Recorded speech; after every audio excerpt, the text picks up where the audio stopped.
हाल ही में रूस ने यूक्रेन के अवदिव्का शहर पर कब्जा कर लिया है। इस शहर को लेकर पिछले कई महीनों से दोनों देशों की सेनाएं संघर्ष कर रही थी। रूसी रक्षा मंत्री सर्गेई शोइगु ने कहा कि मॉस्को ने यूक्रेन के अवदिव्का शहर पर पूर्ण नियंत्रण कर लिया है और लेफ्टिनेंट जनरल एंड्री मोडविचेव के नेतृत्व में सैनिकों ने ये सफलता हासिल की है।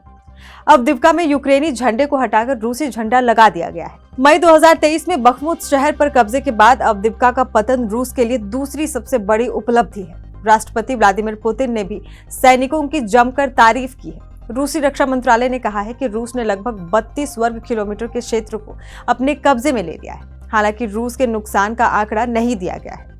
यूक्रेन का दावा है कि अवदिव्का शहर की लड़ाई में रूस को भी बड़ा नुकसान पहुंचा है। यूक्रेन के रक्षा मंत्री रुस्तम उमेराव ने कहा है कि अवदिव्का में रूसी जीत एडवांस एयर डिफेंस सिस्टम की जरूरत की तरफ इशारा कर रही है, जिसे गाइडेड बम और लंबी दूरी तक मार करने वाला हथियारों का मुकाबला किया जा सके। साथ ही गोला बारूद की भी जरूरत है। वहीं दूसरी तरफ रूस के यूक्रेन पर आक्रमण की दूसरी वर्षगांठ के अवसर पर एक महत्वपूर्ण कदम उठाते हुए संयुक्त राज्य अमेरिका 500 से अधिक ठिकानों पर प्रतिबंध लगाने के लिए तैयारी कर रही है।